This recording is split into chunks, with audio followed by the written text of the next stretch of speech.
nós convidamos o palestrante, o painelista Aloysio Xavier. Ele é engenheiro florestal, mestre e doutor em ciência florestal pela Universidade Federal de Viçosa e atualmente é professor associado do Departamento de Engenharia Florestal da Universidade Federal de Viçosa. Então, por favor, professor Aloysio, o senhor tem 45 minutos para a apresentação. Obrigado. Bem, obrigado. Boa tarde a todos. Foi com satisfação. Tá ligado? Tá ligado. Foi com satisfação que a gente recebeu esse convite para participar desse simpósio e realmente espero atender vocês em termos do esperado, dentro da proposta do tempo. Segundo a comissão organizadora, propôs esse título, Aplicações Biotecnológicas na Propagação Clonal de Eucalipto. Tenho trabalhado em várias linhas de pesquisa e entre elas essa parte de biotecnologia voltada para a propagação clonal da espécie danhosa. E focando bastante o eucalipto, dadas as condições que a gente tem de trabalho lá na universidade. Então a gente espera mostrar para vocês algumas coisas que a gente tem desenvolvido. Então a intenção não é fazer uma revisão de todo o processo de biotecnologia aplicada no setor, mas de trabalhos que a gente tem desenvolvido e que de uma certa forma está ligada às pesquisas hoje de interesse, principalmente das empresas florestais. Bom, eu lembro que a comissão organizadora colocou que teria muito estudante de graduação e pós-graduação, e aí, como primeira página, eu resolvi colocar aqui tipo uma linha do tempo, né? Pelo menos imaginei que isso aqui fosse uma linha do tempo, né? Para a gente situar no processo de evolução desses processos de clonagem. E quando a gente vê toda a história, a gente começou, no caso do eucalipto especificamente, né? Começamos com a estaquia lá na década de 75, chegando a 80, onde foram os primeiros plantios. Essa foto aqui, inclusive, é um dos que trouxe a clonagem do Edgar Campins, e mostrando que na época, né? Um fusquinha aí, né? Então, realmente a foto da época. Então, de lá para cá, todo o processo de estaquia, né, era feito da forma de coletar brotações no campo. Eu acredito que quem faz graduação hoje, talvez nem conheça esse sistema de jardim de clonagem. Hoje as empresas todas já têm mini jardim. Quem está começando com pesquisa, mesmo com as espécies nativas, já está usando sistema de mini jardins, né, ou sistema já invasado, né, mas era tudo no campo, né. Então essa aqui, toda a história mostra que todo o processo veio de estaquia e aí constituindo os processos aqui da clonagem. Bom, como a coisa andou, foi questão de que naquela época, a maioria, muitos clones tinham dificuldade de propagação. E mesmo naquela época já foi proposto, no início de 90, de 80, a micropropagação, que seria indicada, recomendada por vários especialistas da época, como uma possibilidade de resolver uma boa parte dos processos, dos problemas da clonagem, de vários clones que não enraizavam adequadamente, ou para maximizar esse enraizamento. Então a micropropagação, naquela época, foi recomendada e várias empresas florestais investiram no laboratório de cultura de tecido, com o objetivo de micropropagação. Então, para quem é da época ou de poucos anos, sabe exatamente como funciona. Essa micropropagação tinha como objetivo fazer todo o processo de rejuvenescimento de clones, mais ou menos isso, passar no laboratório e depois esse material que surgisse do laboratório fosse um material com maior potencial de enraizamento. E naquela época o objetivo era produzir uma muda micropropagada e essa muda ser plantada em jardim floral de campo, para que ela pudesse servir de brotação para o processo de estaquia. O processo avançou, a micropropagação infelizmente não resolveu, teve problemas aí de técnicos, de protocolos, né? Custos e pessoal treinado para isso. Eu não acredito que isso seja o processo, eu acho que mais foi a dificuldade da técnica de se fazer, limitou realmente a micropropagação. E uma alternativa foi a microestaquia, que veio em função dessa limitação da micropropagação. Então, a microestaquia ela surgiu em função disso. Ou seja, vamos usar essa muda micropropagada, através da mixtaquia. Não vou detalhar o processo de mixtaquia, que acho que não é o objetivo nosso, mas início de 90 desenvolveu a mixtaquia, que dependia do laboratório, ou seja, um material micropropagado ia gerar o processo da mixtaquia.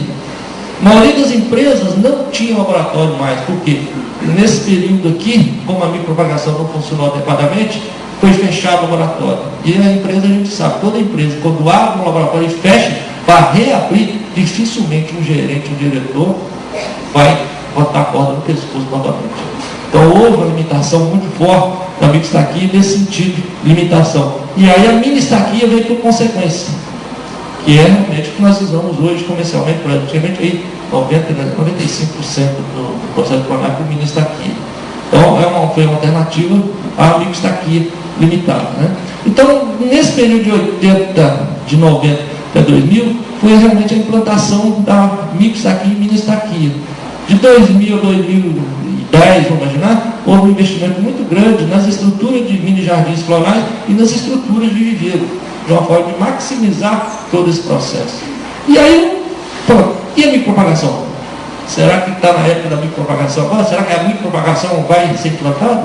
É porque desde de 80, a micropropagação nunca foi deixada de lado, sempre foi considerada, mas como pesquisa. E sempre na potencialidade de ela ser uma técnica promissora ou ser realmente um processo de produção de muda. Mas até hoje ainda não se viabilizou tecnicamente o processo de produção. Mas a gente percebe que as empresas estão adotando com mais intensidade, ou seja, no processo de rejuvenescimento de clone, ou até mesmo pensando ela como um processo de produção de mudas. Né? Então o que a gente quer apresentar aqui, exatamente esse processo. Será que a micropropagação, como está o desenvolvimento de pesquisa nesse sentido, junto com as empresas, para realmente essa técnica, como vai ser utilizada? Então, o que a gente quer apresentar aqui é detalhar um pouco da micropropagação e essa parte mini-estaquia, infelizmente, pelo tempo que a gente tem, não dá para abranger tudo. Né? Então, a gente vai falar um pouco mais sobre as pesquisas que a gente tem feito com micropropagação, que estamos fazendo direto com as grandes empresas, né? E que a gente acredita que, não sei, 5, 10, 15, 20 anos, quem sabe, a gente vai estar com um novo processo de produção de muda aí. Né? Sempre eu falo, por exemplo, temos orientar na parte da manhã, a gente fala assim, olha, quando a gente desenvolveu a mixtaquia, o pessoal levou 15 anos para mudar a técnica, coisa simples, poxa, fisiológico, ontogenético. E agora eu estou deparando que já tem 20 anos que a mixtaquia, porque ela foi desenvolvida em 1990, já estou em 2010. Puxa vida, nem tem tanto jeito. Né? Então, eu acho que a evolução do processo é uma coisa contínua. Né? Então, imagino que realmente isso vai avançar. Vamos um pouco, vamos avançar. Então, se a gente colocar aqui em termos de evolução, agora em termos de técnica, tecnologia, sem tirar aquela linha do tempo, né? A gente imagina que tudo começou com os plantios clonais, os bancos clonais, jardins clonais, cedendo o quê? Sendo a fonte de estacas dos brotos para que pudesse ter enraizamento e você ter a muda. Até avançou para os mini-jardins, algumas empresas com os micro-jardins clonais, a partir dos laboratórios. Há uma intenção, talvez, desse laboratório servir de material para enraizamento, ou para o jardim, e até alguns trabalhos que a gente desenvolveu com o processo de embriogênese somática, com eucaliptos. Só que é um trabalho que a gente está latente, porque realmente o processo de isso aqui é um processo bem estabelecido, resolve bem o processo e que seria um aperfeiçoamento. Né? Então, não é um fator limitante igual no Pinus. E a gente empolga novamente com a embriogênese somática, porque a gente vê no Pinus que a embriogênese somática hoje é parte de um processo. Então, eu acredito que também a gente possa dar para a embriogênese. O que a gente sonha com a embriogênese? A embriogênese somática pode servir para material para enraizamento, para germinação, ou até a famosa, conhecida semente sintética, né? Que a gente pudesse, então, capsular esses embriões somáticos e colocar como se fosse a semente lá nos viveiros. Isso facilitaria enormemente todo o processo de jardins clonais, né? de produção de mudas, né? Eliminaria os jardins clonais. Né? Então, isso aqui tem avançado para algumas outras espécies, né?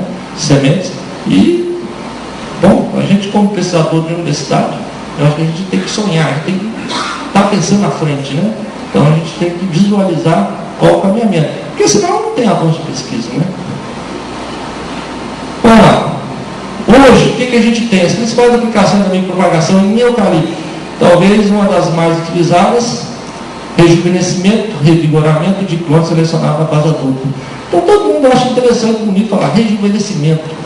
Eu, todo trabalho, toda vez que a gente escreve isso como técnica, eu boto uma barrinha revigoramento, porque a gente não sabe o quanto que está rejuvenescendo e o quanto está revigorando. Então, esse material passar em laboratório não é uma garantia que está rejuvenescendo. Talvez você está mais revigorando o material. Né? Então, sempre eu tenho trazido agora essa questão, essa dúvida, não é dúvida, mas porque a gente não tem uma medição exata de que é rejuvenescimento. Mas é mais interessante falar rejuvenescimento, não tem o mais interessante, né? Mas é rejuvenescimento, revigoramento de clone. A hidrogênio somática, teria realmente, a micropropagação pode passar aqui por aí. Limpeza clonal, está sendo a demanda de algumas empresas de utilizar, talvez, os clones, mesmo que não tenha necessidade de rejuvenescimento, mas com uma limpeza clonal. O que seria a limpeza clonal? Seria um processo de micropropagação para você retirar alguns contaminantes ou bactérias. Aqui a gente tem até essa bactéria Haustorm, tem uma grande empresa no Brasil hoje, que tem como meta passar pela micropropagação para eliminar isso. Para você ter em jardins clonais matérias livres de micro-organismos. Né? Ela é a base para outras técnicas biotecnológicas, transgênicos. Né? Transgênicos, parece que está quieto, latente, mas as empresas não divulgam, também questões aí, né? Mas os transgênicos estão sendo feitos, estão aí e vão chegar. E a micropropagação é básica para esse processo da transformação, né? Nem que seja para, não dá para fazer a transgenia, mas a micropropagação é básica. E mais recente, intercâmbio de material genético. Né? Então, isso daqui da CNPC, a gente acabou de enviar um lote de clones. O Chile não aceita, né? Isso mesmo, né? Não aceita intercâmbio de material se não for in vitro. Tem que ser material in vitro. Então, como a empresa chilena, materiais estão no laboratório, tem que botar em laboratório para tudo tecido, tem que botar em micropropagação e não dá. Então, aí você vê que realmente a micropropagação, só aqui nós temos 5 aplicações, não é potencialidade, é fatores, realmente da micropropagação. Então isso me leva a dizer, se a gente voltar nessa linha do tempo, a micropropagação realmente é uma ferramenta hoje importantíssima no setor, e tem que ser utilizada. E a gente também levanta aqui que com essa visão existem alguns laboratórios de outros países montando, estabelecendo aqui no país e visualizando isso como um grande negócio. Então, é aquele que o próprio, eu chamo de Duda, né? Duda falou. Nós estamos utilizando hidrogênios com um material feito na Vogen, que é uma empresa americana. Não tem um protocolo nacional, uma empresa aqui, uma universidade, uma empresa aqui dentro do Brasil fazendo isso, e com o potencial de fazer feito isso aí. Então, a gente tem que imaginar e formar e realmente ver que a micropropagação é potencial e podemos investir tranquilamente. Não com a visão, talvez, de produção de curto prazo, mas com uma forma estratégica. Né? Bom, a gente tem uma estrutura lá na universidade, no BioAr, tem uma sala de cultura, né? Mas também tem algumas empresas que têm laboratório. Eu uso sempre essa imagem aqui. Incrível que esse laboratório está em Tarucauzinho, né? 200 quilômetros, Macapá, lá em cima. Está fechado hoje, né? Acho que está fechado, mas foi montado com o objetivo muito exclusivo de rejuvenescimento de materiais. Essa é a estrutura do laboratório deles, né? O nosso é esse aqui, ó. Né? O nosso é esse aqui, uma estrutura pequena, e aí alguém no BioAr, num prédio, tem uma concorrência muito grande, sabe? E a gente tem um anexo dessa sala de cultura, e uma pesquisadora falou assim: Luiz, você sabia que em Murachitos, em 1962, esse meio de cultura é mais utilizado no mundo inteiro para várias culturas. Acho que nós pedimos uma orientada de qualificação, ela fez um levantamento, mais de 60% dos trabalhos de cultura de tecido, independente das usam o EMS. E de 1962. E ele desenvolveu todo esse meio com um laboratório muito menor que esse aqui. Então, em termos de pesquisa, o tamanho não é documento, né? Não é, Igreja?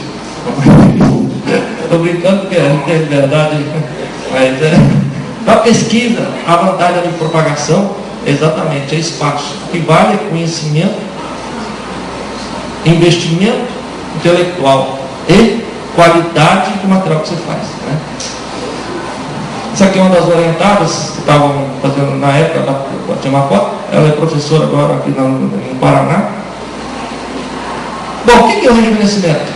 Uma coleta de material, esse material é introduzido em vidro, né? Brota, resgata, passa uma seção aqui de subcultivos, né, em vidro, depois eu ponho no processo de alongamento, alonga e obtém a muda. Né? Então eu falo assim, para você entender micropropagação, não é nenhum bicho de sete cabeças. O que é? Por que tem que ser em vidro? Simplesmente o quê? Nosso substrato, o ambiente de cultura. O nosso recipiente é um tubete, vamos imaginar assim. Só que por ser um material com fontes de carboidrato, muito fácil contaminar. Então tem que ser em vidro com asepsia. Né? Mas a gente imagina assim, tem que justificar. Eu falo que a limitação da micropropagação hoje é o quê?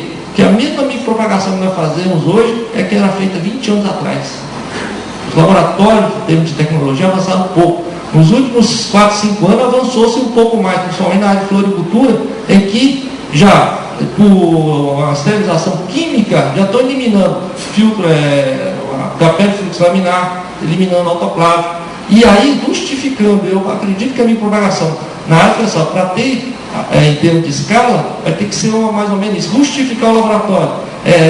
Quando eu vou no laboratório de micropropagação de eucaliptos, é que a pessoa fala assim, bota o pé de lupa, põe, fala, olha, complicado. Ele tem que ser uma coisa muito aberta. Nosso laboratório é um laboratório que temos mais ou menos uns 40, 50 estudantes, né? De estagiário, pós-graduando, mestrado, doutorado. Então, como eu vou controlar isso? Então, a gente se ajusta às condições. E aí você tem facilidade. Então, essa micropropagação, ela vai ter que se ajustar. E esses ajustes vai ser na forma de justificação. O que é? Ela será mais fácil e acessível, vamos falar assim. A floricultura, eu acho que dá um exemplo muito grande para a gente. Hoje você vai em Holanda, você tem laboratórios que fundam de quintal, ou na fundo de casa. Então, se a gente continuar pensando a micropropagação nesse formato, dificilmente ela vai ser implementada no setor florestal. Vai ter que ser difícil. Então, esse passeio, vou falar assim, esse passeio pelo laboratório, fala assim, mas isso é rejuvenescimento? Onde está o rejuvenescimento aqui? O rejuvenescimento está aqui, ó. Está no subcultivo, ok? Você está trabalhando com material fisiologicamente novo, ontogeneticamente juvenil, e o subcultivo você intensifica a planta a restabelecer uma condição mais juvenil para reagir àquela condição. Então, onde está o rejuvenescimento? Aqui. E aonde eu estou vendo muitos problemas nos laboratórios hoje? Porque muita gente não entende o que é rejuvenescimento e simplesmente entra com a muda no laboratório, sai com a muda e fala que rejuvenesceu. Não rejuvenesceu nada. Não aconteceu nada, cara. Então o rejuvenescimento é diferente. A técnica simplesmente só de passar pelo laboratório não é rejuvenescimento. Isso eu vou tentar mostrar aqui para frente.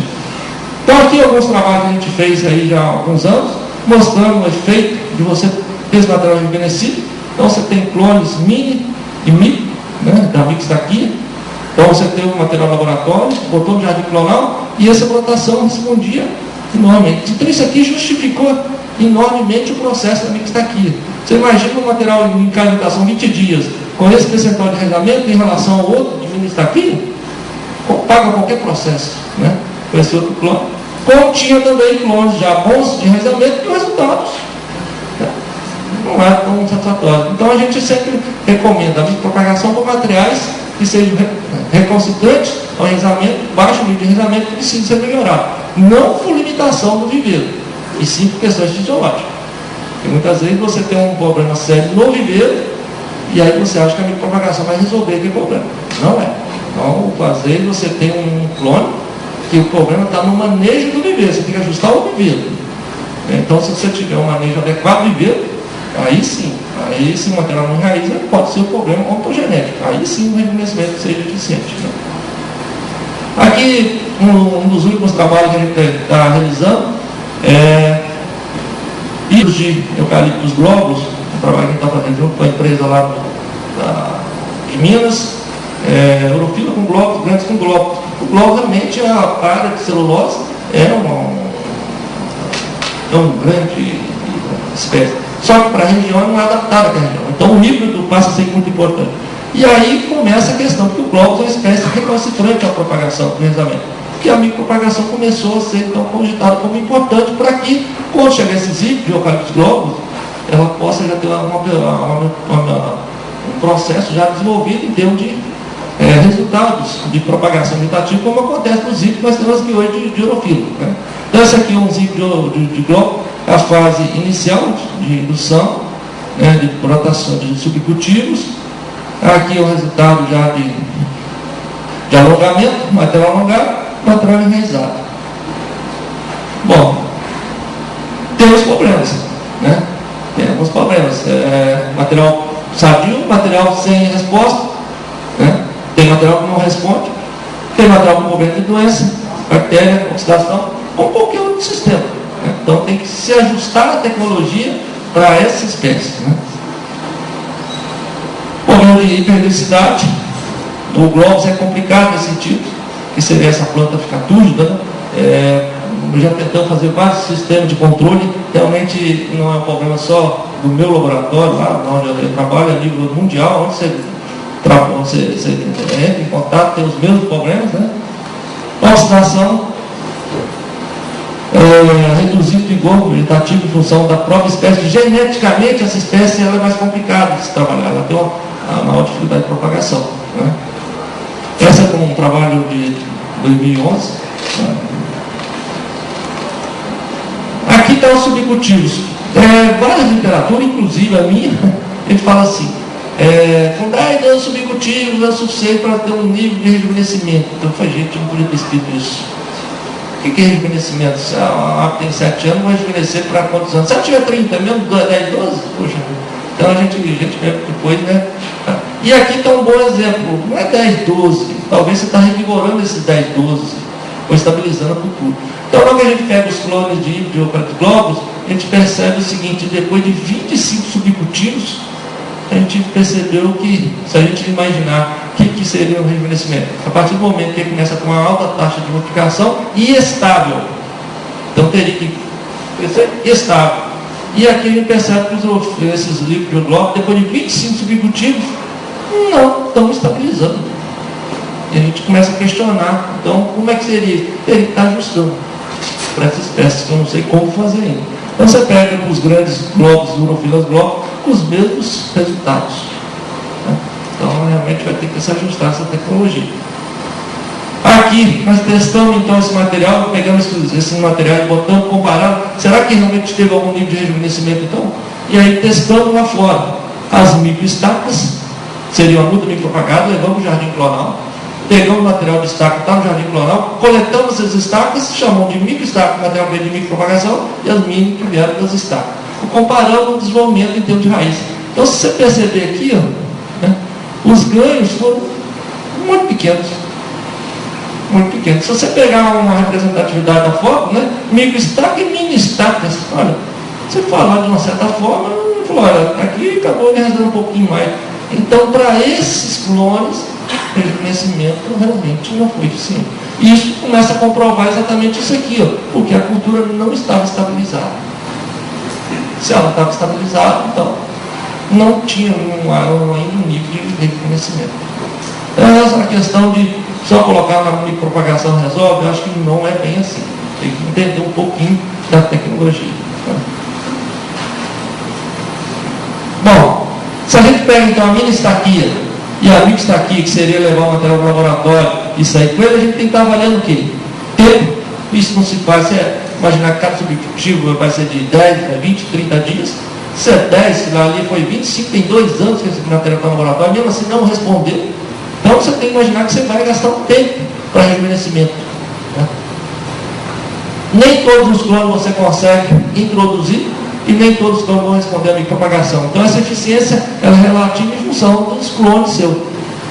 Você pode ter 10 clones, esses 10 clones introduzir, 10 clones você ter um bom grau de enriquecimento. Pode ser que você não consiga sucesso nenhum. Então essa eficiência é muito relativa com o material que você trabalha. Custo. Né?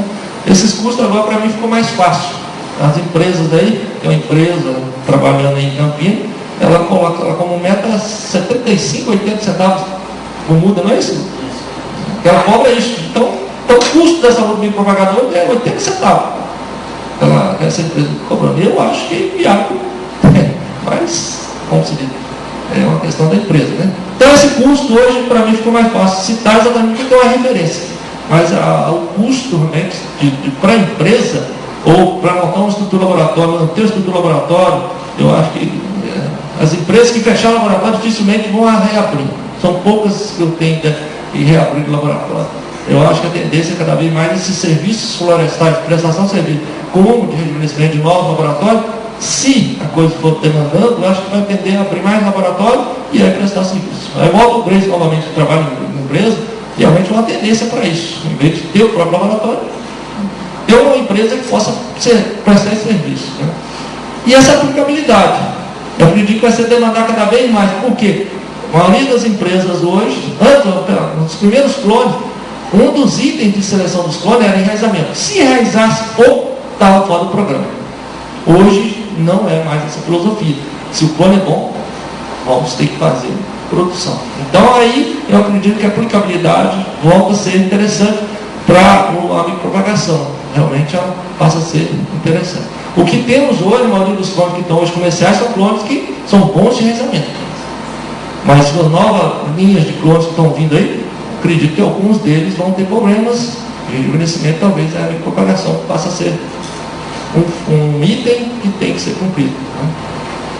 E aí o processo, né, de cumprir dentro dos jardins clonais, ou o mini está aqui ou o micro está aqui, e aí o processo segue da mesma forma. Com o objetivo sempre ter o máximo de eficiência no processo de produção de público.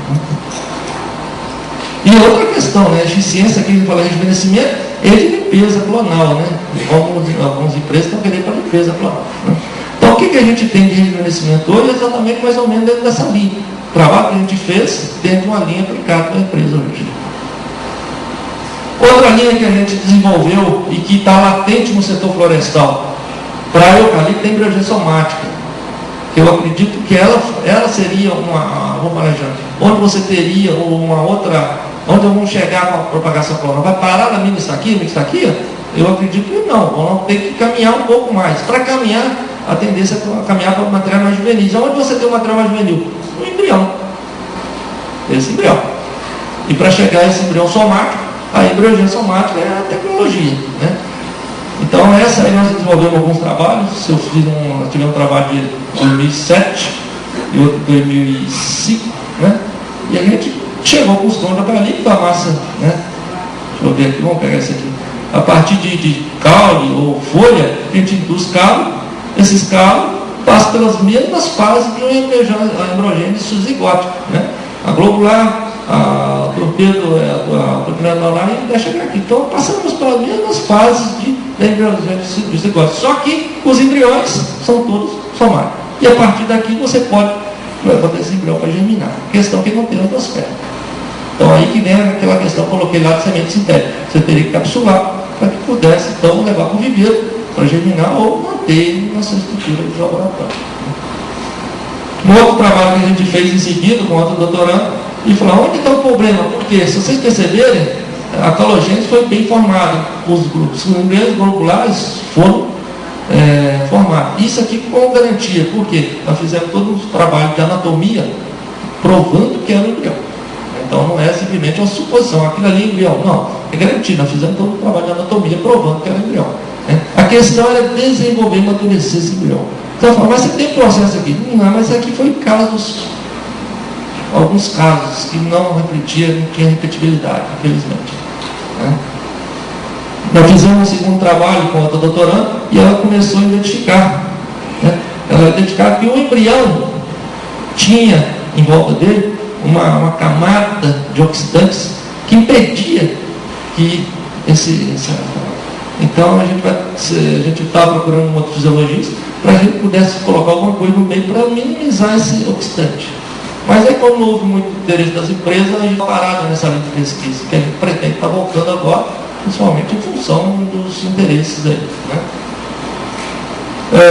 O que está me animando tem uma pesquisadora lá de Portugal, que publicou, agora tem publicado, desde 96 que ela está trabalhando com embriologia somática, e Em 2004, 2006, ela publicou uma patente e ela tem todo um protocolo já pronto de hidrogênio somático para globo.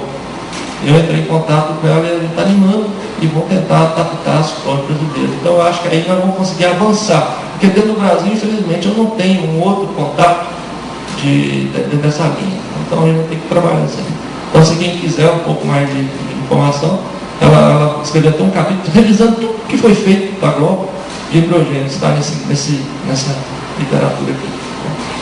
A gente tem vários trabalhos de literatura, trabalhos publicados, alguns mostrando até que chegou a planta, mas uma coisa que a gente percebe é o seguinte: muitos trabalhos eles não têm repetibilidade, estão publicados, você vai lá e pega aquele protocolo, e no laboratório de cultura tecido, a vantagem é que você tem as condições controladas, mas você não consegue repetir aquele trabalho.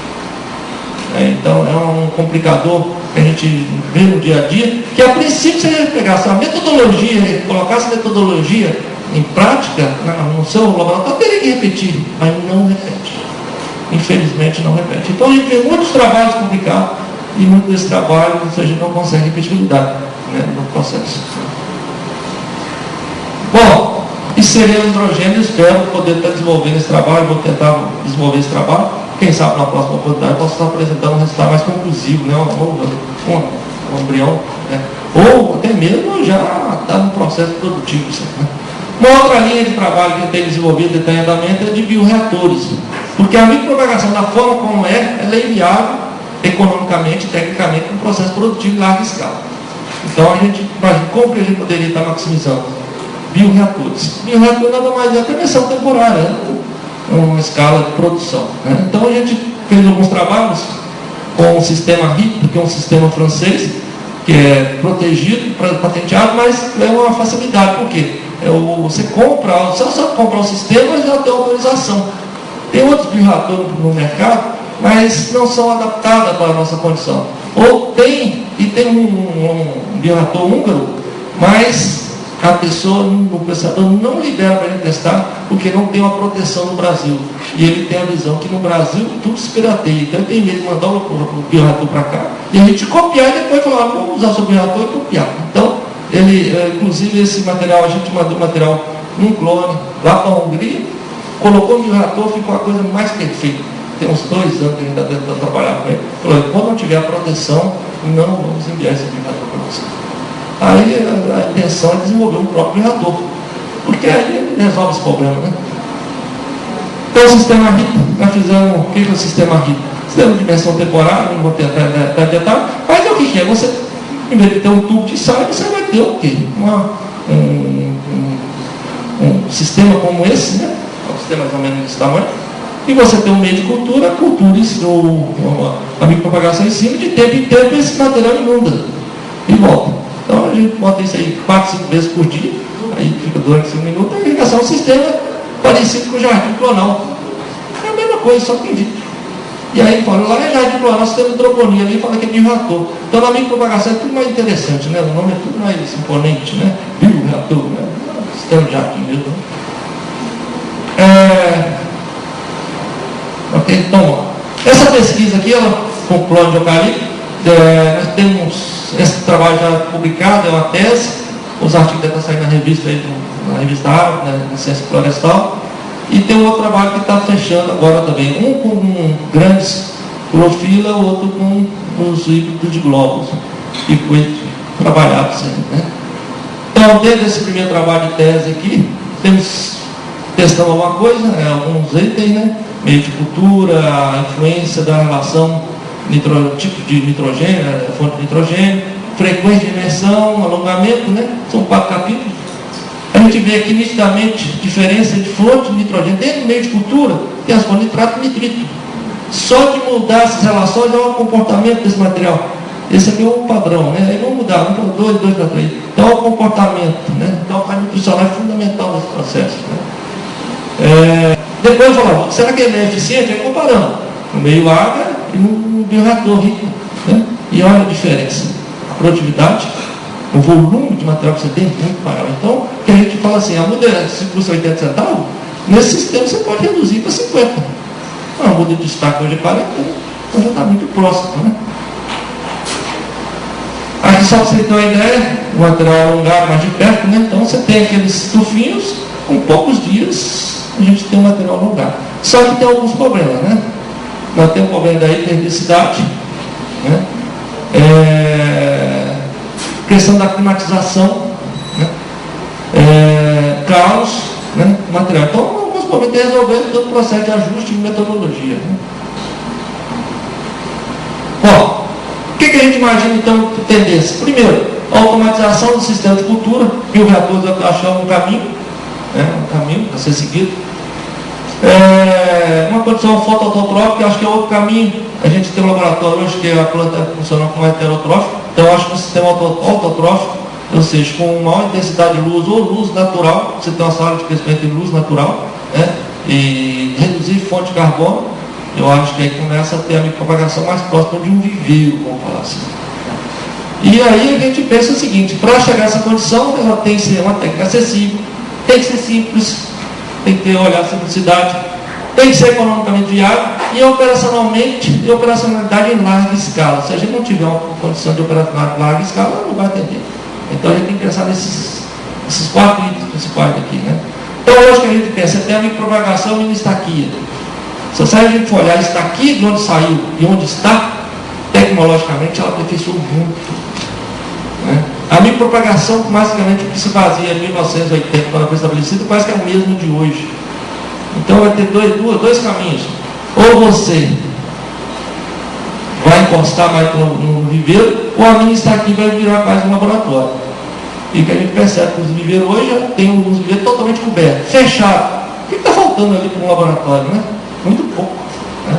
Então você fala, e a micropropagação? Como é que eu podia justificar? A esterilização química seria um item a ser pensado, assim, juntamente com uma micropropagação fotoautotrófica, né? E essa questão da justificação dos processos, a gente não conseguir ter um processo de propagação clonal do eucalipto futuro, né? Então, pode ter certeza que isso vai estar chegando aí, né? Bom, acho que o meu tempo está acabando, né? Vamos fazer uma divulgação aqui da nossa literatura. Tem um capítulo desse livro, Propagação in vitro, que a gente aborda, tudo mais ou menos que a gente falou, a gente aborda. Menos essa parte de bioreatores, que na época, em 2009, não tinha ainda essa informação. Foi só citado na época, mas não com o trabalho realizado. Então a gente pensa na próxima edição, aí, a gente já está atualizando isso aí. Então a gente usa esse livro hoje, é um livro que a gente elaborou com fins didáticos para atender a graduação e a pós-graduação, né, pela editora UFG. Né? Bom, era isso. Eu espero que possa ter passado alguma coisa do trabalho que tem feito e do que a gente pensa de tendência do processo de propagação clonal do eucalipto. Ok? Obrigado.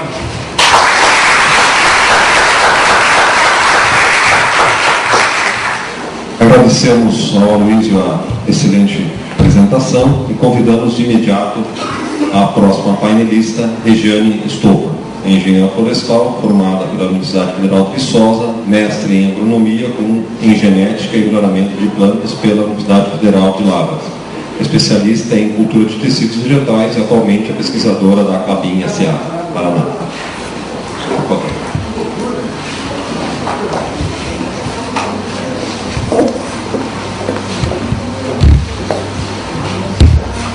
Boa tarde a todos. Só para corrigir, minha formação é engenheiro florestal, mas na Universidade Federal de Lavras. Tá? E o mestrado também. O pessoal de Viçosa é muito bairrista, né? Tá, me convidaram, né, para fazer uma apresentação aqui sobre avanços e aplicações, né, da biotecnologia na propagação vegetativa de plantas. E como a gente viu a abrangência, né, das outras palestras, a gente pensou em focar, né, falar sobre um estudo de caso, no caso da Clabin, né, que seria o desenvolvimento clonal de pinos TEDA via embriogênese somática, que é uma técnica nova, como o professor apresentou muito bem, tem grandes perspectivas, não só para o pinus, mas também para o eucalipto, bem como para outras espécies que foram apresentadas mais cedo, espécies arbóreas, espécies de difícil propagação. Eu gostaria de agradecer aqui à universidade, né, o convite, tanto em meu nome quanto em nome da Clabin, né?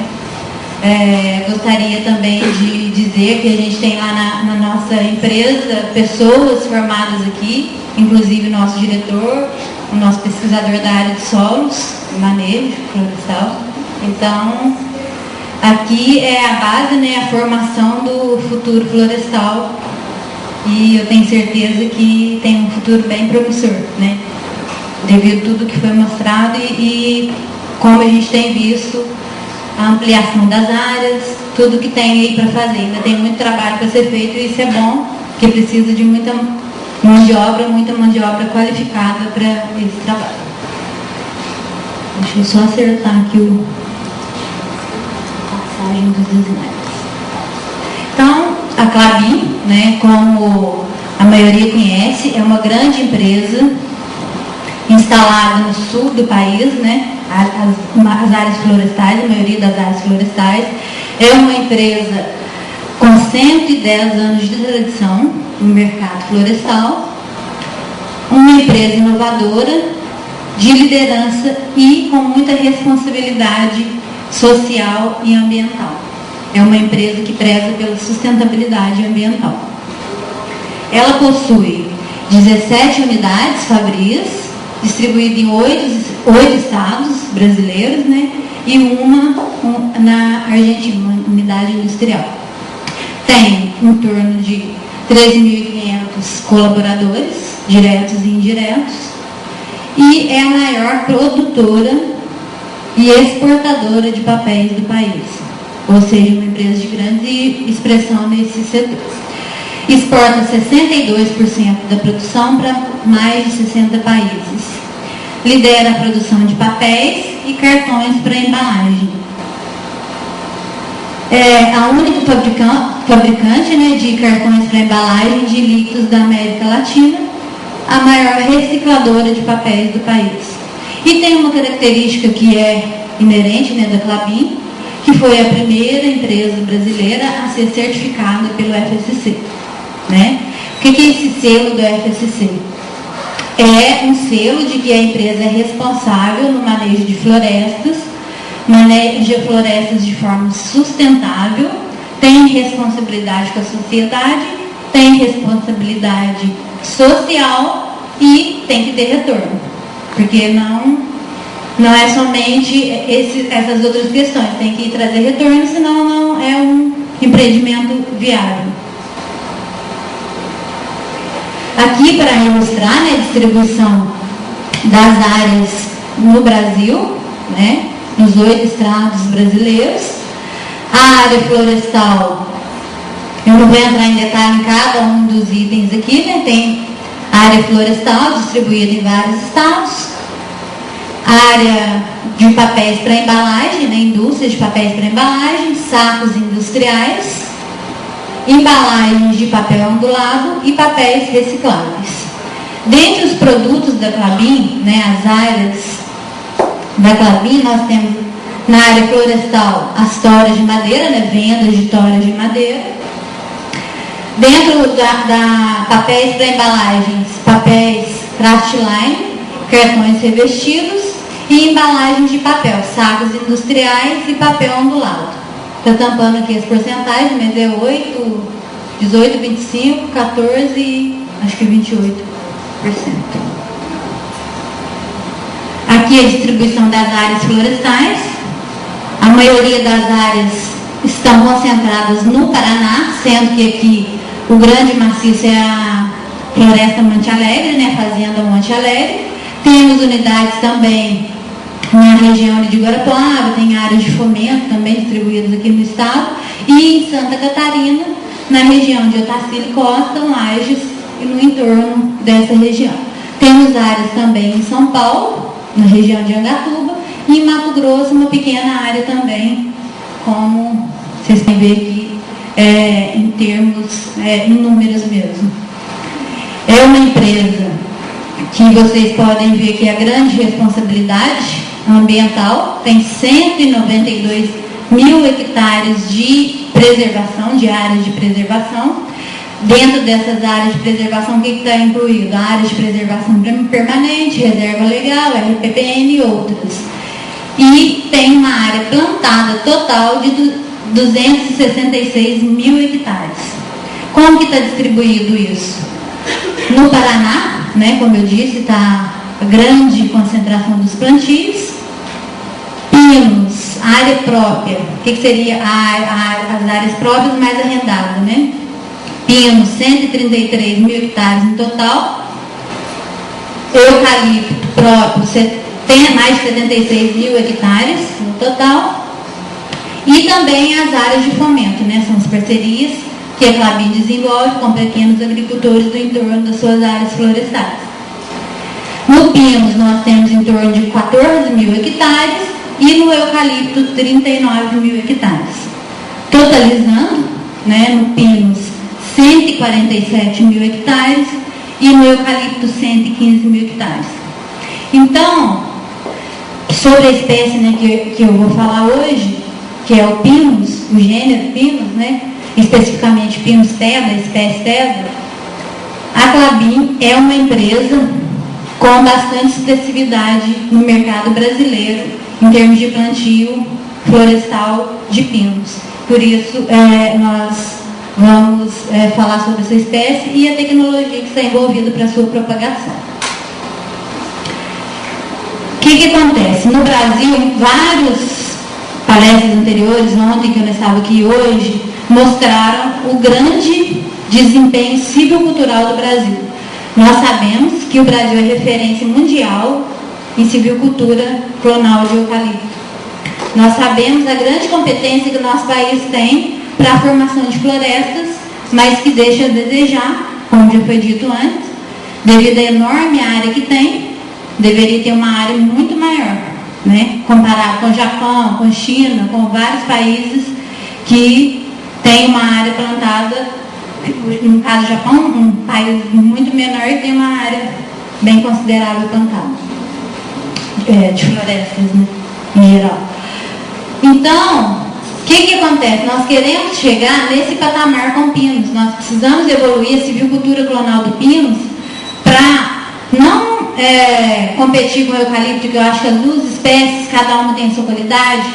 O eucalipto fibra curta, o pinus fibra longa, com uma maior resistência. Mas para desenvolver uma espécie que tem grande potencial, e como já foi falado hoje, está sendo diminuída a quantidade de plantio e a tendência é isso continuar. No caso da Klabin, nós nunca vamos deixar de plantar pinos, porque o nosso produto necessita de fibra com resistência, fibra longa, para dar resistência ao papel. Mas as porcentagens do eucalipto nesse produto tendem a aumentar devido ao grande sucesso do eucalipto, que em 7 anos gera 55 metros cúbicos por hectare ano, né?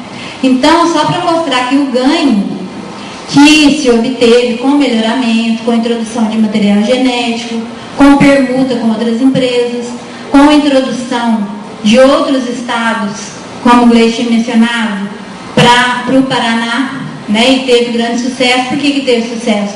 Trouxe clone desenvolvido no outro local, mas para um site de alta produtividade.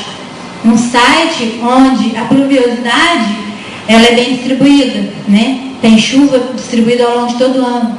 Um dos solos mais férteis do Brasil e quem dirá até talvez do mundo. Então, trazer um material melhorado em outro lugar para um site muito bom, a chance de acertar é bem grande. E foi isso que aconteceu ao longo desses anos, não só com essas introduções, como também com o melhoramento que foi desenvolvido, e a empresa partiu de 26 metros cúbicos por hectare ano para 55 metros cúbicos. A partir de 2005, foi quando a Klabin começou com a clonagem, né, os plantios clonais. Então, ela teve um grande salto, né, até esse momento aqui, foi um melhoramento para plantio de semente, né, um melhoramento visando produção de semente para plantio comercial, e a partir deste momento aqui começou-se a plantar clones e hoje é um grande sucesso na empresa. E os 55 é o que está sendo plantado hoje, mas a gente espera 60, 70 para os próximos anos. É a nossa meta, né, é a meta do melhoramento, né, tem que correr atrás, porque aqueles 30% lá que o Iga mostrou, eu sou responsável, e o Fabrício também, que trabalha comigo, é responsável por buscar esses 30%. Os 70%, inerente às outras áreas, porque todas as áreas têm que estar integradas para produzir aqueles 70 metros cúbicos, o manejo, né, a área de viveiro. Então, todas as áreas estão integradas em busca do aumento da produtividade. Então, não adianta só o melhoramento achar que vai fazer milagre, gerar um super clone, jogar no campo e não adubar, não fazer o manejo silvicultural adequado, porque não vai produzir, mesmo que seja o melhor clone. Eu sempre gosto de comparar com gado. Não adianta nada você pegar um gado top, um gado super melhorado, e colocar na fazenda de um pequeno produtor, que não vai colocar ele confinado, que não vai ter um balanço nutricional adequado para ele. Ele não vai desenvolver o potencial genético que ele tem, que foi selecionado para aquela produtividade. Então, qual que é o objetivo, não só da Clabin, mas eu acho que do setor florestal também está buscando chegar nos patamares do eucalipto, trazer o pinus para estes patamares. E uma das técnicas que a gente vem utilizando é a embriogênese somática, visando quebrar o problema do pinus de recalcitrância para a risogênese, né? A dificuldade de enraizar o pinus, mas eu vou falar com mais detalhe à frente. Então, a Clabin é uma empresa de tradição de plantio de pinos, é uma empresa que investiu muito no melhoramento ao longo dos anos e que teve bastante sucesso, né? Os plantios que a gente tem implantado nesses anos está com uma média de 42 metros cúbicos por hectare ano. Isso é plantio de semente de segunda geração. Só que isso daqui pode ser muito mais. Não só em termos de produtividade, de incremento volumétrico, mas também em termos de qualidade de madeirinha e macel, né? Hoje em dia as empresas não falam mais em volume, falam em macel. O que é macel? Incremento médio anual de celulose. Eu tenho que saber naquele volume de 50 hectares, de 50 metros cúbicos, quanto de celulose que eu tenho. Então, por hectare, eu tenho que produzir celulose, não volume de madeira, quando o objetivo é celulose e papel. Então, a busca pela qualidade da madeira é uma característica que vem sendo muito trabalhada pelas empresas. Então, como esse objetivo, como teve esse salto aqui de 24, lá no início, quando começou a plantar, para 42, nós queremos chegar em 50 metros cúbicos por hectare ano no pinus clonal. Aqui, só sucintamente, né, a estratégia de melhoramento para o pinus, como que foi desenvolvido, né, ao longo dos anos, a partir de um material de população base, né, a seleção de material genético superior na população base, faz-se a avaliação desse material, seleciona-se os melhores, faz-se a enxertia e recombina. Então, quando eu fecho esse ciclo, a gente chama de uma geração de melhoramento, né? Quando eu recombino aqui os melhores indivíduos que foram selecionados, eu tenho uma semente melhorada, eu tenho um ganho genético e planto essa semente em campo. Mas aí eu posso avançar com as minhas gerações, né? Essa semente que eu colhi dessas matrizes selecionadas, né, que a gente chama de progênie, eu vou instalar isso em campo novamente, vou selecionar, vou enxertar novamente e vou avançar mais uma vez a minha geração. Então, sempre vou estar avançando essas gerações de melhoramento e buscando aumentar os ganhos para os meus plantios florestais. Então, para me ajudar a encurtar o tempo de melhoramento, né, de chegar nessas gerações de melhoramento, uma das estratégias que vem sendo muito usada tanto por eucalipto quanto para o pinus é a seleção precoce, né? Hoje no pinus a gente está selecionando material com 4 a 5 anos, no eucalipto com 2 anos. E faço as projeções para a idade de corte, no caso do eucalipto 7 anos, do pinus 14 anos. E uma outra estratégia que a gente tem utilizado tanto no eucalipto quanto no pinus é a indução do florescimento, né? E técnicas para que esse florescimento seja realizado aconteça precocemente. Então, no pinus, o que foi utilizado até agora e vem sendo utilizado para acelerar esse florescimento? Top grafting. O que seria isso? Seria uma enxertia e uma árvore adulta. Então, das matrizes selecionadas, eu escolho qualquer planta adulta, né, que já está em idade produtiva, e realizo os enxertos do material selecionado. Vários enxertos e uma árvore adulta. E em 2 anos eu já botei esse material florescendo e já posso realizar as minhas hibridações para avançar as minhas gerações. Não só avanço de gerações de espécies puras, como hibridação. Por exemplo, nós temos bastante sucesso com o tedro, né, que é uma espécie resistente a frio, por isso a gente tem utilizado ela no Paraná, em Santa Catarina. Mas hoje nós temos bastante material que foi selecionado no passado de pinus tropical, que é um material que tem um crescimento muito superior e em alguns casos também tem um enraizamento mais, como é que fala? Tem um maior sucesso, né, no enraizamento com espécies tropicais. Então, qual que é a tendência hoje? Utilizar o TEDA e hibridar com essas espécies tropicais para no futuro obter semente melhorada de um material que tenha um crescimento superior e que também possa ter um enraizamento mais favorecido. Para isso a gente utiliza essas técnicas de seleção precoce, né? Diminuindo assim o número de melhoramento e tendo também o número de flores que você estima para o seu programa de melhoramento e aumentando as chances de ganhos.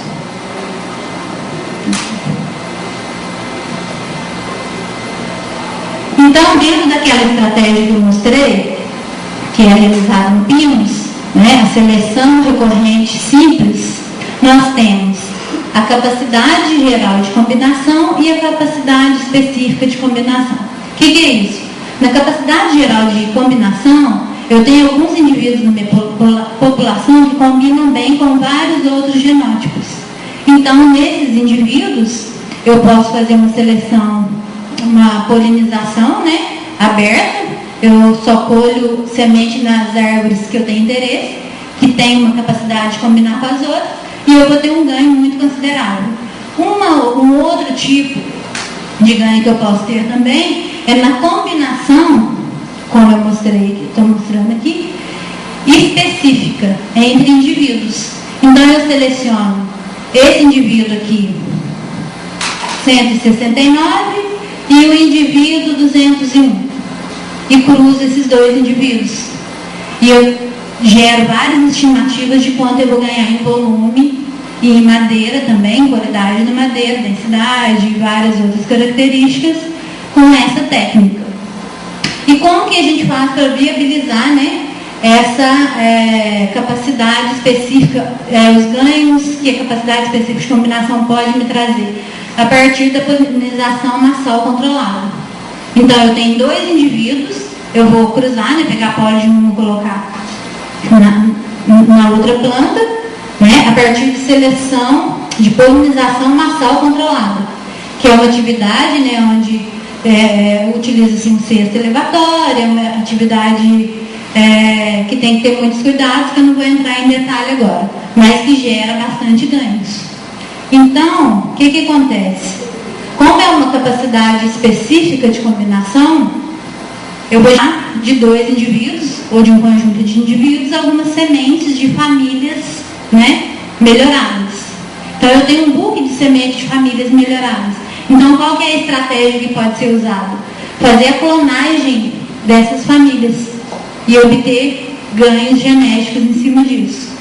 Então, uma das estratégias que foi iniciada no passado, né, hoje não é mais usada, na Klabin pelo menos, é a utilização de jardim clonal em campo. Essas sementes melhoradas eram plantadas em campo, geravam uma alta quantidade de broto, só que esse material tem baixo desempenho, muitas vezes até de enraizamento e de produtividade. Por isso, a Klabin começou a utilizar, né, a clonagem de famílias, né, de pinos por estaquio, um sistema virtual que a gente chama. Como que seria isso? As plantas, as sementes melhoradas são semeadas, a partir de uma muda formada, eu corto uma outra muda e assim sucessivamente. Então, uma muda pode gerar 2 estacas e me formar uma outra muda. E aquela muda que foi gerada eu já posso mandar para o campo. Aquelas 2 que foram geradas vão gerar mais 2 e assim sucessivamente. E com isso eu conseguiram, né, no passado, eu estou um ano na empresa, o Gleison teve bastante mérito aí nesses trabalhos, né, desde que você trabalhava anteriormente na Klabin, participou da maioria dessas técnicas. Então, o que acontece? A Klabin teve bastante sucesso com essa técnica de enraizamento de estacas, de famílias propagadas, chegando até 70% de enraizamento de algumas famílias. Só que o que acontece? São famílias propagadas. Dentro de um conjunto de sementes eu tenho muita variabilidade. E eu preciso avançar, eu preciso de mais ganhos. Por isso que a clonagem surgiu para várias espécies, né? E mostrou-se grande ganho. Então, a saída é clonar individualmente. Porque quando eu utilizo um indivíduo, eu transfiro tudo que ele tem em larga escala, idêntico, né? Eu vou ter um plantio idêntico daquele material genético. Só que o Pinus, como a gente falou, tem essas limitações de rejuvenescimento, né? E revigoramento, como o professor falou muito bem. E dificuldade, né, de enraizamento e brotação de propágulos adultos também. E aí entra também a questão da idade ontogenética, né, que seria desfavorável para essa técnica. E como vantagem da clonagem, né, ganhos em volumes e ganho em qualidade da madeira, como eu já havia falado. Então, por que fazer a seleção clonal? Né? Por que fazer a clonagem do Pinus? Isso já foi bem frisado, mas aqui só para explicar sucintamente como seria. Aqui seria uma distribuição normal, né, de uma população inicial de pinos, uma população melhorada, mas que tem variabilidade, né? Então, quando eu faço esse plantio, vamos imaginar que isso aqui seja volume, né, distribuição de volume. Eu tenho desde indivíduos com desempenho ruim até indivíduos muito bons. E a média da minha população é esse X0 aqui. Quando eu avanço a minha população, ou quando eu seleciono os indivíduos superiores, a minha média pula para cá. Está meio desconfigurado aqui. Pula para cá. Então, eu tenho aí um diferencial de seleção. Eu avancei a média da minha população. Então, o diferencial de seleção seria o quê? A nova média que eu gerei, né, dessa população com a seleção dos indivíduos, menos a média original. E o ganho genético, quanto que eu vou ganhar em cima daquela população, é esse diferencial de seleção vezes a herdabilidade. Só que o que acontece? A gente tem 2 tipos de herdabilidade, que é no sentido amplo e restrito. Quando você seleciona os indivíduos, né, e utiliza sementes, o que acontece? Só uma parte da variância genética que é transferida. Porque você vai plantar aquele indivíduo e vai ter a expressão daquele genótipo. Então, essa aqui é uma herdabilidade no sentido restrito. Quando você tem clone, tudo que está naquele clone é idêntico. Você vai transferir aquilo ali via clonagem, plantando em larga escala, tudo o diferencial de seleção, mas aquela herdabilidade. Então, você vai estar herdando tudo que aquele indivíduo tem. Por exemplo, quando, vamos pensar em um humano mesmo, uma pessoa muito alta e uma pessoa baixa. Não é um exemplo muito bom, mas está. Você vai ter um indivíduo intermediário. Mas se você clonar aquela pessoa alta, todos vão ser altos. Então você vai ter aqui a herdabilidade total e vai ter o ganho total. Então eu avanço a minha média da minha geração, né? Só que eu utilizo o máximo que ela tem. Todo o potencial que ela tem aqui dos maiores indivíduos, os melhores indivíduos, em volume, em qualidade da madeira, e clono isso. Então, esse é o ponto-chave da clonagem. Por que clonar? Porque eu vou resgatar tudo que o material tem e plantar isso em campo. Então, eu tenho ganhos, posso ter ganhos em incrementos e qualidade da madeira com a seleção clonal.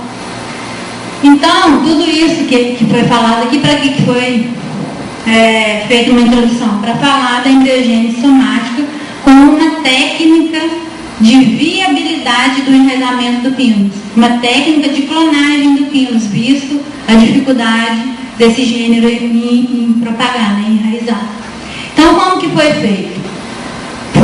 Como eu mostrei anteriormente, foi feito todo um processo de melhoramento, né? Selecionou-se os melhores indivíduos para ser cruzado de maneira específica, né, ou de maneira geral, e fez os cruzamentos dos materiais que se tinha interesse, né? Então, a partir dessa semente que foi gerada desses indivíduos superiores, a semente imatura, iniciou-se um processo de embriogênese somática que eu vou falar posteriormente. Por que foi feito isso? Porque se eu ver nessa planta aqui, abater igual a gente faz em eucalipto e tentar resgatar isso para clonar, não vai clonar, porque aqui pinus não brotam, né? Tem dificuldade de propagação. Então a saída foi utilizar a embriogênese somática. Então, como que existem vários passos, eu vou mostrar mais à frente, para se chegar a um indivíduo clonal. Então, a partir de uma semente imatura, faz-se os processos, as fases de embriogênese somática e chega-se às plântulas clonais, onde cada semente é um clone. Então, a partir desse material, eu instalo os meus testes em campo, seleciono o melhor material e, quando eu desenvolvi a técnica da embriogênese somática, eu deixei esse material, metade daquele clone guardado, criopreservado, para quando eu tiver os resultados do meu teste clonal, eu poder voltar lá e resgatar aquele material, que é a única forma, porque se deixasse em canaletão, em algum banco clonal, esse material ia acumulando idade e não enraizaria lá na frente. Então, ficou guardado lá. A partir dos resultados do meu teste clonal, eu volto e resgato aqueles clones que eu sei que são clones potenciais superiores. Aqui explicando com maior detalhe, né? Mas nada de muito novo. Faz-se as polinizações. Depois da polinização, 2 anos depois, praticamente, você obtém um clone imaturo, o cone imaturo, desculpa, onde cada semente dessa daqui vai ser um clone. Então, esse clone é enviado para a empresa parceira, que no nosso caso também é a Herbogene, nos Estados Unidos. Essa empresa vai fazer toda a técnica de embriogênese somática, que, como o professor falou, o Ivar também falou, eu acho que o Brasil está perdendo tempo em começar a desenvolver isso por aqui e não tem necessidade da gente enviar para fora do país. Nós temos, acho que, muita competência e muitos profissionais qualificados para fazer isso aqui. Mas vamos ver se a gente consegue, né, por aqui mesmo. Então, a partir de cada semente dessa, gera-se um clone, né? São enviados milhares de clones para esse processo e no final retorna-se uma planta, né, ou embrião, onde forma-se as mudas e instala-se os testes clonais. Aqui, como eu mostrei aquela hora, eu tenho aqui a distribuição normal, né, do meu teste, por exemplo. eu vou lá no topo buscar os melhores indivíduos. Então, só a partir dessa técnica eu consigo fazer isso com pinos, porque eu vou instalar um teste clonal e tenho material guardado para voltar. Aqui eu vou falar sucintamente, mas mostrando as fases de como isso é realizado para maior conhecimento, né? Esclarecimento. Então, essas sementes maturas, né, provenientes da polinização controlada de indivíduos selecionados do programa de melhoramento, são enviadas para essa empresa. Essa empresa introduz esse material no meio de cultivo, né, onde embriões, a semente imatura, né, o embrião pré-formado é introduzido no meio de cultura. Esse embrião zigótico em estágio de pré-formação é introduzido com alguns reguladores de crescimento. Eu não sei especificamente, né, os passos, mas são altas taxas de alcina que são utilizadas para a estimulação, né, a indução desses calos. O professor explicou muito bem aqui o processo. A partir desse processo formam-se massas celulares de embriões, né, e ciclos repetitivos de divisões celulares geram embriões somáticos globulares.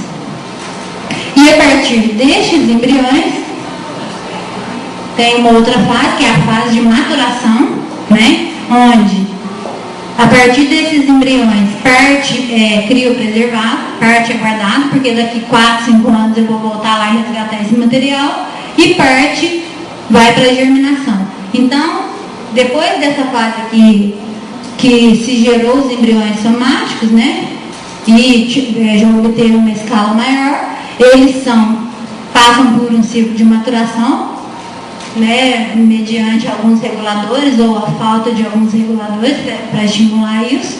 Esses embriões são convertidos em plântulas, né, e posteriormente em plantas.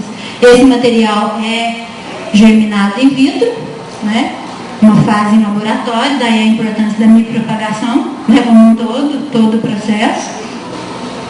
E vai para uma fase de propagação ex vitro, né, a partir da plântula. Esse material vai para o tubete e acontece o processo normal que a gente já conhece em viveiro.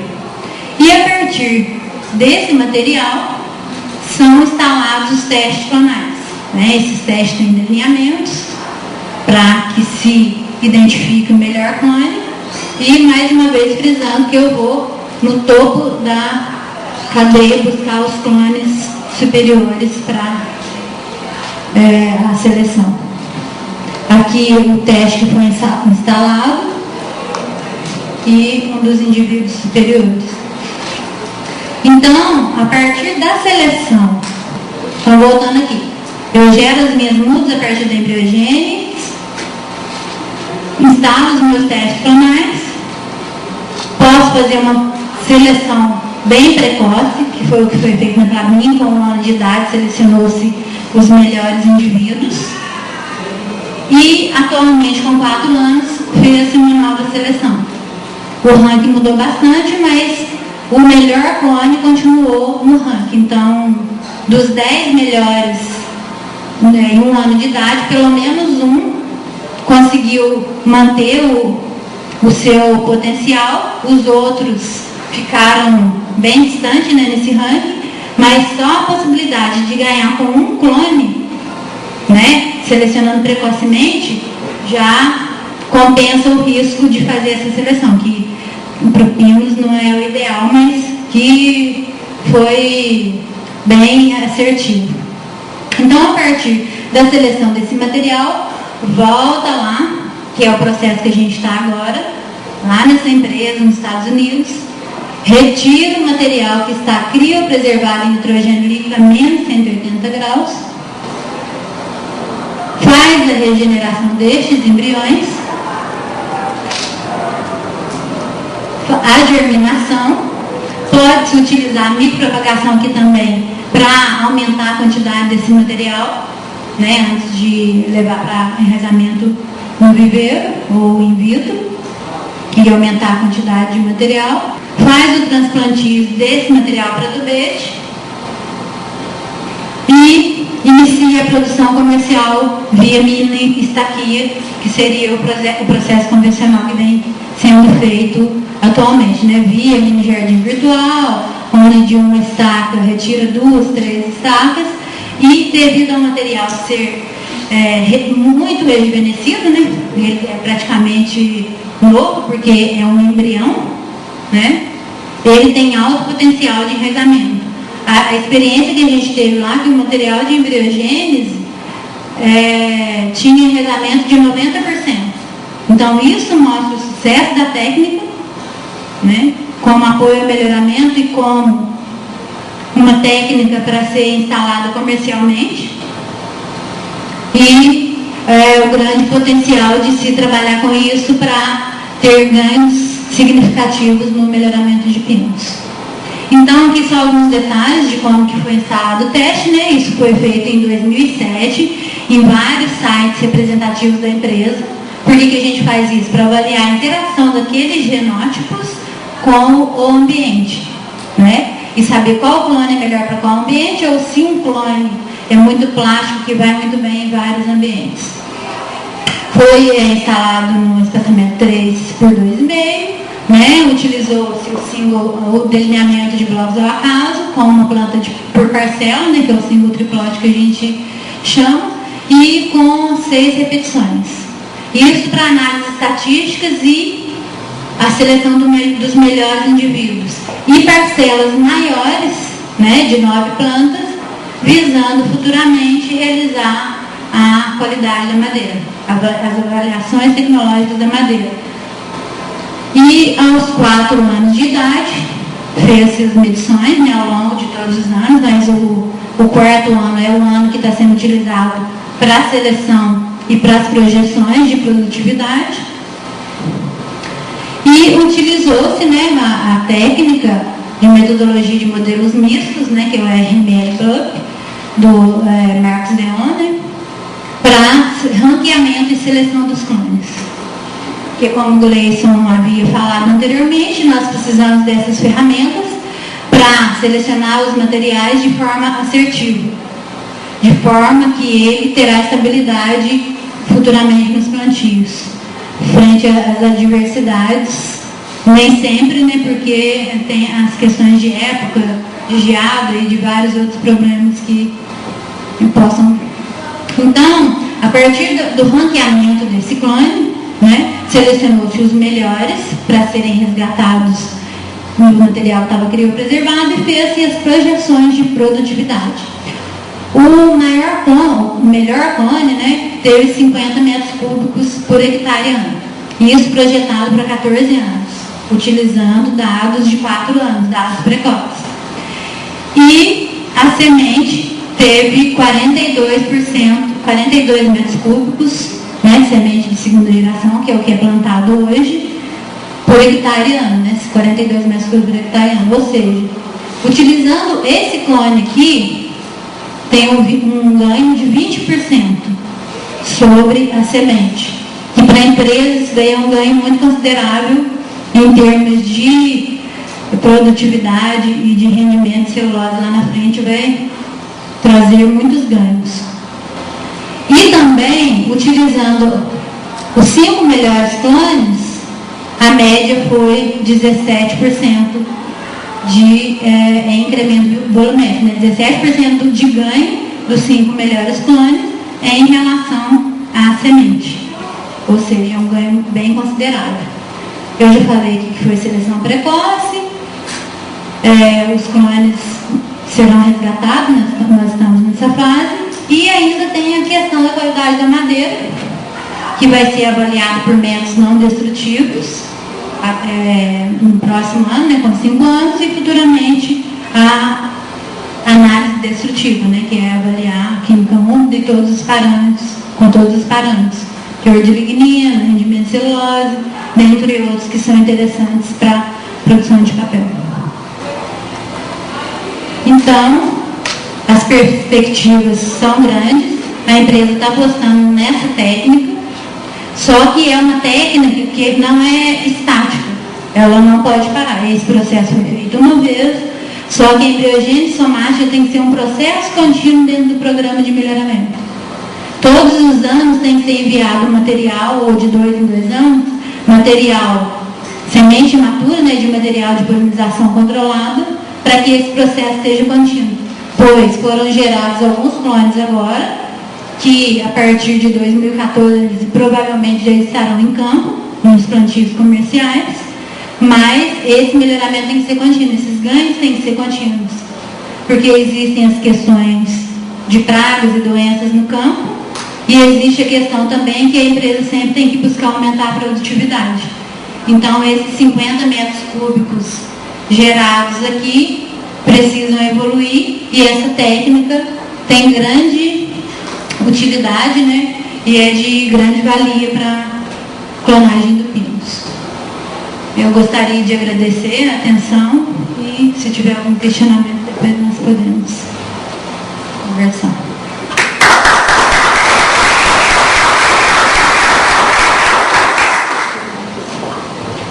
Agradecemos então a Regiane, né, e convidamos a Regiane e o Aloysio a passar a mesa então para respondermos aos questionamentos e estabelecermos o diálogo com a plateia. Eu fiquei pensando, né, em relação ao trabalho com pinos, no caso a Regiane, o professor Aloysio trabalhou na embriogênese somática, ela com pinos e o professor com eucaliptos. Na embriogênese em si, qual é, onde está tendo como um gargalo no desenvolvimento da técnica em si, para avançarmos mais isso, né, em termos aqui das pesquisas que estão sendo desenvolvidas ainda em âmbito nacional?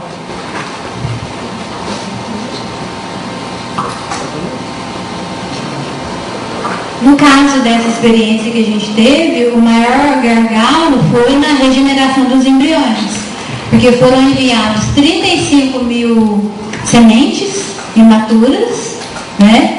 E no final obteve-se 273 clones colocados em campo. Então, dentro da técnica mesmo, tem que melhorar essa fase de regeneração dos embriões para que tenha um maior número de indivíduos, porque o que acontece? Quanto maior o número de indivíduos que eu colocar em campo em testes clonais, maior minha chance de ganho, maior minha chance de encontrar indivíduos superiores. Agora, tecnicamente, eu não sei explicar dentro da embriogênese se tem algum fator, não sei se o professor... Bom, é uma pergunta que eu também gostaria de ter uma resposta. Para o eucaliptus, talvez seja a mesma situação. Ela mandou 35 árvores, né, sementes, conseguiu apenas essa eficiência. Em eucalipto, a gente também tem uma eficiência de embriogênese, talvez aí naqueles calos que a gente consegue chegar a alguns embriões, eu não consigo chegar nem a 1%. Então está mais ou menos dentro do que está possível. Só que a gente, como trabalha com clone, a gente trabalha com vários segmentos. A gente consegue, de uma certa forma.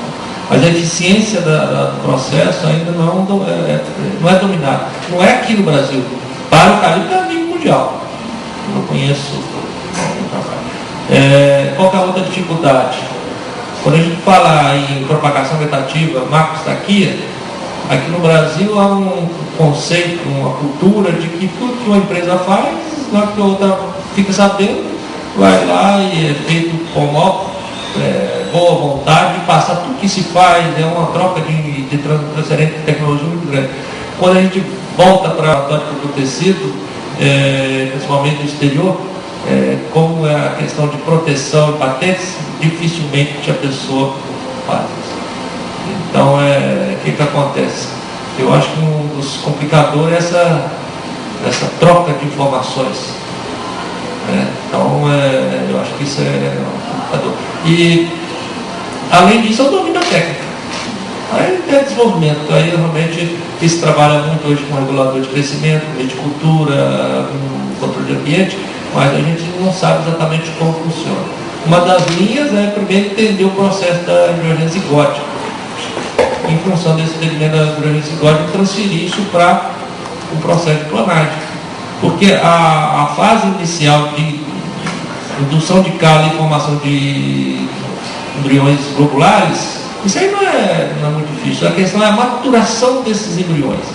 Papinos eu não sei onde que está a dificuldade, porque realmente é feito no laboratório americano e com certeza é fechado, né? Então, a gente não sabe a dificuldade, mas com certeza eles têm dificuldade exatamente pelo nível que se chegou. Mas pelo menos o que conseguiu todo o processo.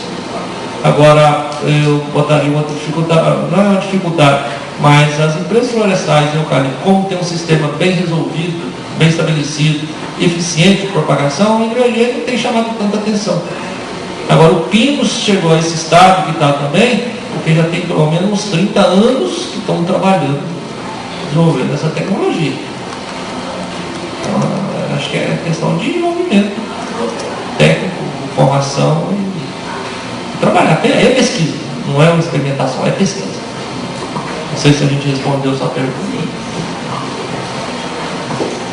Eu tenho uma dúvida nisso ali, até uma vez me perguntaram isso e eu estou curioso, aproveitando que está o professor Cláudio aqui de repente.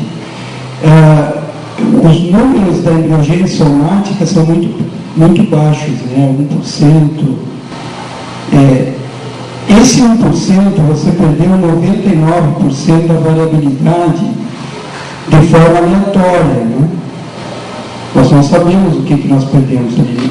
A única seleção ali foi resposta à embriogênese. Alguém existe alguma informação de qual é o impacto disso que tem no ganho genético? Ou é só aumentar o número de populações para aquele 1% lá ter variabilidade suficiente para depois selecionar? Não sei. Seria mais questão de escala mesmo. Igual eu falei, não pode ser fez uma vez e parou ali.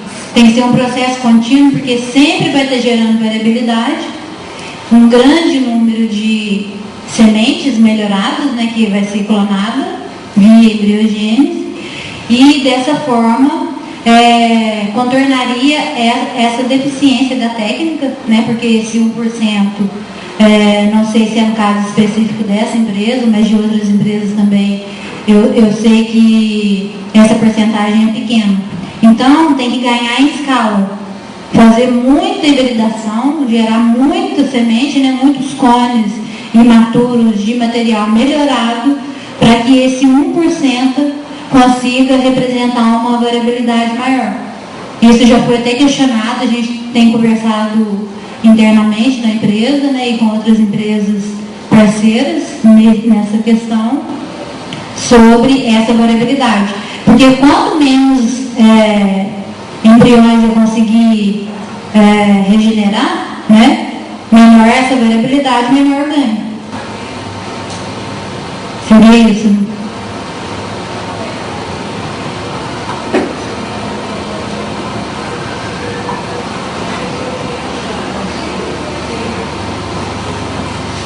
Professora Luísa, a respeito da embriogênese somática do eucalipto, todo o processo é feito em meio sólido? Todo meio sólido. A indução do calo, a regeneração, a maturação, tudo em meio sólido. Olha, do trabalho aqui sim, mas toda vez que a gente faz uma pesquisa, talvez por experiência de empresa, a gente sempre faz aqueles trabalhos exploratórios. E eu lembro no laboratório, acho que foi na sua época lá também, eu ficava encucado. O que consegue com a cenoura, com a facilidade tão grande, você conseguiu por um eu consigo colocar ali. E aí saiu até aquela ideia, vamos botar um caldo, cenoura, melhor de cultura, o cara, quem sabe, né? Então, a meio foi testado nesse sentido. Então, mas foi tudo em meio sólido. Eu tentei no meio líquido, no sistema de, né? Mas aí teve outros problemas. Mas eu acho que falta volume de trabalho. O trabalho do professor Miguel Guerra, lá de Florianópolis, eu acompanhei também, a indução toda em meio sólido, mas a diferenciação, a maturação toda feita em meio líquido. E tem formas utilizadas já por eles para quantificar esse material, inclusive já foi feito sementes sintéticas, né? Então ele tem uma metodologia bastante útil, mas separada em duas fases, sólida, indução e líquida para diferenciação. Né? Porque essa primeira fase do globular, realmente o meio sólido para a gente é eficiente. A questão é a diferenciação, a maturação do embrião. A minha ideia é retornar, pelo jeito que está tendo interesse, né, para eucalipto, e eu gosto de trabalhar muito com pesquisa aplicada. Eu não me empolgo quando eu faço uma pesquisa, eu não consigo perceber que alguma empresa tem interesse. E agora está despertando esse interesse novamente. Então eu acho que agora a gente vai dar mais arrancada e com esse apoio também lá de fora, eu acho que a gente vai avançar. Porque a hidrogênio, de uma forma geral, ela avançou para as outras culturas. Ela tem avançado. Principalmente agora com esse sistema de biofábricas que estão fazendo todo o processo. Então eu acho que é um encaminhamento, uma tendência que eu acho que é a pesquisa. Não vou falar a nível operacional, mas a nível de pesquisa, eu acho que tem que ser desenvolvido. Só mais uma pergunta para os dois a respeito da estabilidade desse material, sabendo que vem de um processo de calogênese, altos níveis de auxina. Tem alguma metodologia rotineira de avaliação dessa estabilidade? Claro, a nível de pesquisa talvez não, mas opinos, tem algum estudo que diga alguma taxa de limitações, alguma coisa que possa vir a acontecer, já que o processo é via calogênese? Bom, o eucalipto, como não tem a planta, não tem como. Mas eu tenho informações que algumas que foram geradas, algumas variações que pode ser simplesmente uma ventilação, alguma coisa. Mas é muito pouco conhecido. Mas primeiro tem que gerar o material. Então eu acho que aí partindo sim, porque já tem material pronto. Do material que a gente tem em campo não se observa nada.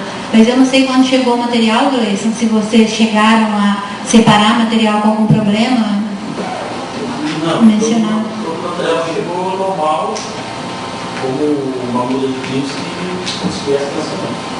Normal, sem problemas.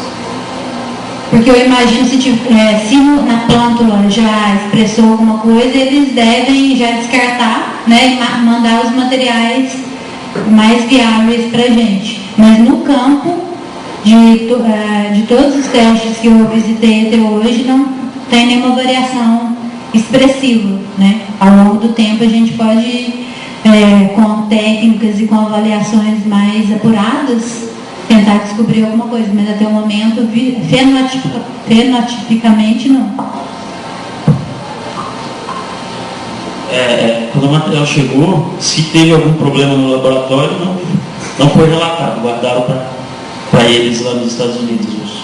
Todos os relatórios, todos foram que, lógico que pequena quantidade, que se mandou 35 mil, voltou 200 e poucos clones, mas nesses 200, todo o processo transcorreu com normalidade. Eu posso fazer uma pergunta para o Renato Cabrera. Criopreservação, eu já fiz criopreservação, e é um processo, não é uma coisa simplesmente pegar e congelar. Então, envolve todo um processo de pegar certo, desidratar, depois você reidratar essas coisas.